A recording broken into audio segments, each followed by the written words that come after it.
رمضان المبارک کی سب سے بڑی جو نیکی ہے وہ نیکی توبہ کرنے کی نیکی ہے۔ تو توبہ کی چند شرائط بیان کی گئی ہے، ان میں سے پہلی شرط یہ ہے کہ ندامت کے ساتھ اللہ تعالیٰ کے ہاں بیٹھ کر توبہ استغفار کرنا۔ ندامت کسے کہتے ہیں؟ ایک مثال دیتا ہوں کہ باپ کے ہاتھوں بیٹے کو گولی لگ گئی اور بیٹا مارا گیا۔ باپ بندوق کو صاف کر رہا تھا اور بندوق سے نکلی گولی بیٹے کو جا لگی اور بیٹا مر گیا۔ اب وہ ندامت جو باپ کے دل میں ہے، باپ خوشیوں میں ہو، غمی کے اندر، جہاں مرضی ہو، گھر ہو باہر ہو، اس کے اندر جو ہے کہ جو اس کے اندر ہو پیدا ہوئی ہے، اس ندامت، اس سے کہتے ہیں ندامت۔ وہ ہو لے کر اللہ تعالیٰ سامنے بیٹھنا کہ ہائے مجھے اللہ تعالیٰ نے آنکھیں دی تھی، میں نے کیا کیا؟ ہائے مجھے اللہ تعالیٰ نے ہاتھ دیے تھے، میں نے کیا کیا؟ ہائے اللہ تعالیٰ نے مجھے جو کان دیے تھے، میں نے ان کانوں سے کیا کر بیٹھا؟ اللہ تعالیٰ نے مجھے جو پورا جسم دیا تھا، مجھے کس کام کے لیے دیا تھا؟ ہائے میں اس جسم سے کیا کر بیٹھا؟ یہ ندامت دے کر بیٹھنا وہ ہے توبہ کی پہلی شرط میں شامل ہونا۔ آج توبہ بھی ہو رہا ہے، توبہ ہماری مطلب کون سی ہو رہی ہے؟ قوالی کے الفاظ ہماری، قوالی کے اندر بعد دوبارہ اس الفاظ کو دہرایا جاتا ہے، توبہ توبہ توبہ، اس الفاظ کو بار بار دہرایا جاتا ہے قوالی کے سروں کو بڑھانے کے لیے، قوالی کے اندر رنگ رنگیاں پیدا کرنے کے لیے۔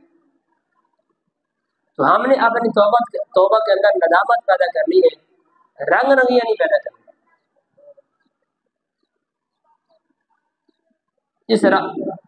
اس توبہ سے، توبہ کا ایک مطلب یہ بھی ہے کہ توبہ کے ذریعے انسان کے گناہ نیکیوں میں تبدیل ہوتے ہیں۔ رابعہ بصری رحمۃ اللہ نے فرمایا کہ ہمارے یہاں توبہ ہوا کرتی تھی، آپ کی توبہ میں دوبارہ توبہ کرنے کی ضرورت ہے۔ تو ہماری اگر وہ توبہ جو ہماری نیکیوں کو، ہمارے گناہوں کو نیکیوں میں نہ لا سکے، وہ توبہ قابل قبول نہیں۔ تو توبہ جب انسان توبہ کرنے بیٹھے تو ندامت کی ہو لے کر بیٹھے کہ میں نے اتنے بڑے بڑے گناہ کی، اتنے بڑے رب کی میں نے نافرمانی کی، آنکھوں سے آنسو جاری ہو۔ پھر ہے وہ توبہ کا انداز۔ اور دوسری شرط یہ بیان کی گئی ہے کہ فرائض کی ادائیگی، فرائض کی ادائیگی، دین سے اتنا فرض تھا ہاں، نماز سے اتنی فرض تھی ہاں، زکوٰۃ فرض تھی ہاں، حج فرض تھی ہاں، دین کے فرائض کی ادائیگی۔ جس طرح نماز قضا ہو جائے تو انسان سمجھتا ہے نماز کی قضا واجب ہے، اس طرح اگر زکوٰۃ فرض ہو گئی تھی، زکوٰۃ نہیں دی تو زکوٰۃ کی ادائیگی بھی واجب ہے۔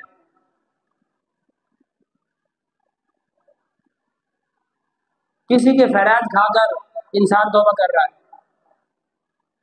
کسی کا حق کھا کر انسان توبہ کر رہا ہے، تو دوسری شرط یہ بیان کی گئی ہے کہ فرائض کی ادائیگی ہو۔ اور تیسری شرط حقوق کی واپسی، حقوق کی واپسی۔ محلے والے سے کسی کا حق مارا، رشتہ داروں کا حق مارا، کسی یتیم کا حق کھا لیا، بھائی بھائیوں کے حق کھا رہے۔ آج کل تو یہ نظام چل رہا ہے کہ مائیں بیٹیوں کے حق کھا رہی ہے، اپنے بیٹوں کے حق کھا رہے ہیں۔ تو حقوق یہ ہے حقوق کی واپسی۔ سارے انسانوں کا جو حقوق ہے، اگر وہ حقوق ادا نہیں کر رہا تو اس کی توبہ قابل قبول نہیں۔ حق کھا لیا، ادھر سے توبہ بھی کی جا رہی ہے، حق کھا لیا اور توبہ کی، یہ توبہ ایسے ہے جیسے ڈول نکال لیا اور اندر سے کتا نہ نکالا۔ پہلے زمانے میں کنواں ہوا کرتا تھا، تو اس کنویں کے اندر کتا گر گیا، تو جب لوگ پانی بھرنے گیا تو جب دیکھا اندر کتا مرا پڑا ہے، تو لوگ چلے گئے مفتی صاحب کے پاس مسئلہ پوچھنے، کہا جی کتا گرا ہوا ہے۔ تو مفتی صاحب نے کہا کہ کنویں سے اتنے ڈول نکالو، 200 مثال کے طور پر، 202